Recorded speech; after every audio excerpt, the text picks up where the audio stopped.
welcome back to Med School with Molly. Today's episode is going to be a pre-med Q&A. So today's questions are going to be specifically for people that ask them. You're here to look for a certain question, go back to my table of contents. It's got a little timestamp for each of the questions. So our first question is, what made me specifically want to go into medicine? And for me, I have two parents with careers in the healthcare field, so entering college, I kind of knew that I wanted to do something with science, but I wasn't sure if that was more research-based or clinical medicine.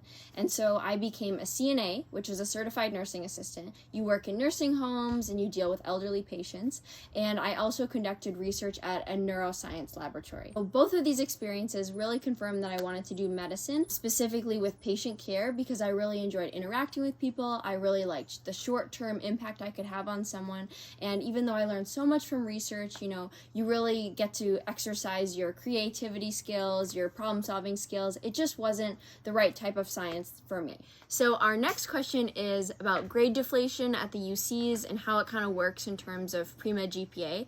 For my school, UC San Diego, we didn't really have too much of grade deflation, but my sister, who goes to UC Berkeley, is pretty informed about that because it's pretty prominent for her. So I'm actually going to turn you guys over to her quick, and she's going to explain a little bit about it. Hi everybody, I'm Isabel. I'm Molly's little sister. I'm currently a rising sophomore at UC Berkeley, and I am studying integrative biology. So Molly asked me to answer this question on grade deflation at the UCs because at my school it's a little bit more prominent than hers at UCSD, so we're just going to talk about. So basically the collegiate grading curve, it varies from university to university, but it is essentially a way for professors to ensure a normal distribution of grades throughout their class relative to the difficulty of their class. So an example of this, to just provide some clarity, 100 students are taking an exam, and the highest grade that a student earns is 80%, now, which would normally be a B. To ensure that there is a representative grade distribution of A's, B's, C's, and D's, it's so on throughout their class, the professor is going to make the 80% an A, and then all of the other students' tests will be graded off of that 80% being the new 100%. That's a normal curve. That's the standard definition of a curve. But again, it varies from university to university. Now, at the UC, specifically my school, grade deflation is the absence of a normalized and standardized curve that most professors use. Grade deflation in regards to pre-med GPA is basically that it can be kind of daunting for some prospective students who are maybe kind of concerned about not having a so-called cushion of a curve relative to the difficulty of a professor's class or their other students. But it's definitely doable to maintain a high GPA or a GPA that qualifies for the med school that you're looking at. And lots of admissions committees for med schools also take into account the grading difficulty and the difficulty of your university, and Molly can vouch for this as she went through the admissions process.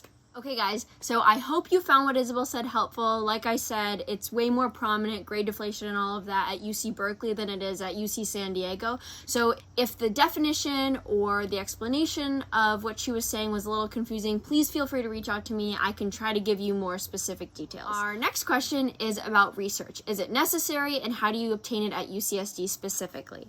And so even though research is not a mandatory thing to apply to medical schools, it's very much encouraged. And for me, I also do consider it a puzzle piece to kind of the whole medical school application that you're building. Entering university, I never really understood why research was such a necessary thing or why so many pre-meds did it.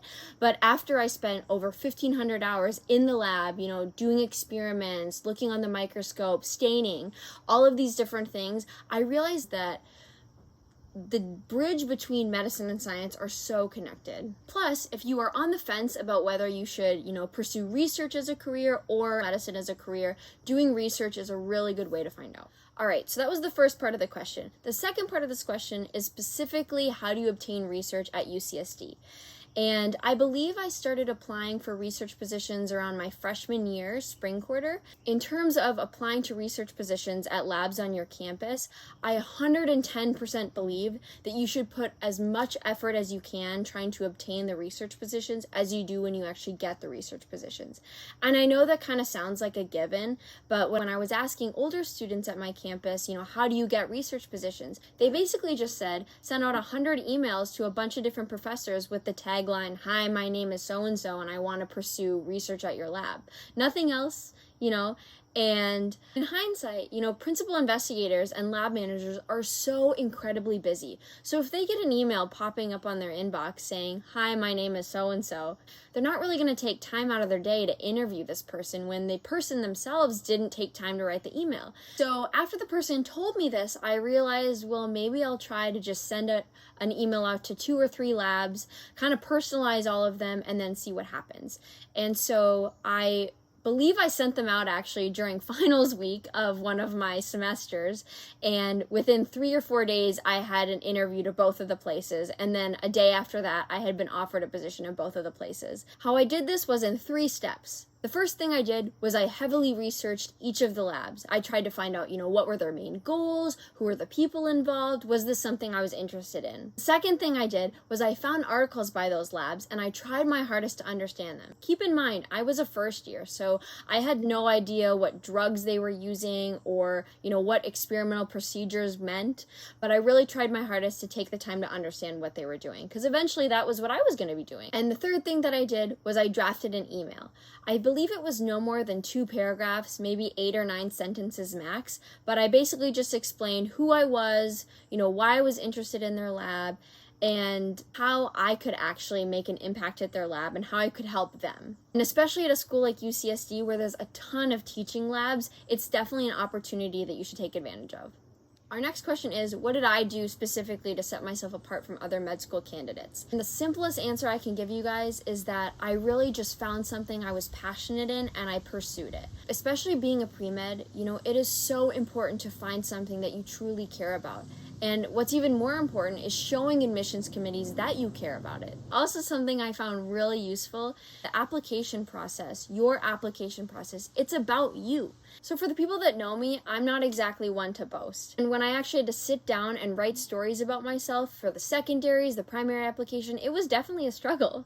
My advice for you guys is to sit down with a really close friend or a family member, and I would just ask them, what is a quality or a personality trait or a hobby that I have that you find really interesting about me? Why are we friends? And I would honestly just start there.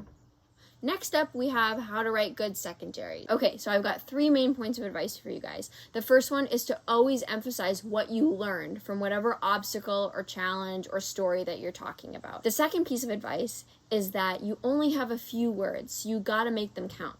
And I know there might be so many details that you really want to add into your story to make it exciting or fresh or new. But honestly, the med school admissions committees don't really care about that. They want to know about you specifically. So to kind of steer yourself away from, writing too much detail, I would write 3 main points to every secondary before I start incorporating details. So I actually have an example posted on my Instagram page if you guys want to check that out. It kind of goes over an example question that might be asked on a secondary and how you can kind of tackle that. And the third piece of advice I can give you guys is have a really close friend or family member read your secondary essays, because you don't want someone who's just going to read it and compliment you.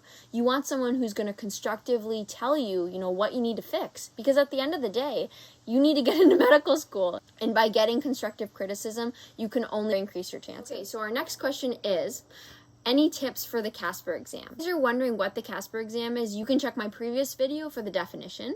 But CASPer is difficult because it's an exam that's different for everyone. Even though you guys get the same questions, everybody has different answers, and all of those answers can be right. There's a lot of right answers, but there are also a lot of wrong answers. My biggest piece of advice for this is to watch YouTube videos on CASPer scenarios. That's what I did, and it really, really helped. So our last question is, does it get easier dealing with, the harder side of medicine, untimely deaths, traumatic injuries, etc.? Because I haven't started medical school yet, I really can't give you an exact answer, but working as a CNA, I did have quite a few patients who passed away, after I had grown really fond of them, after I'd been taking care of them for a while, and it definitely was really hard. It doesn't get easier to go through, but it does get easier to deal with. Thank you guys so much for watching my 3rd video of Med School with Molly.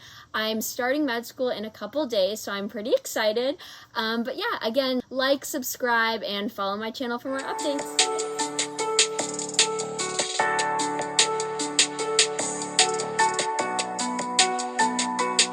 To the difficulty of their class.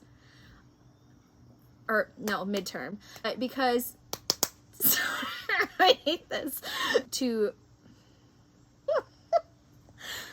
But But he would meow, or he... Meow. I can't.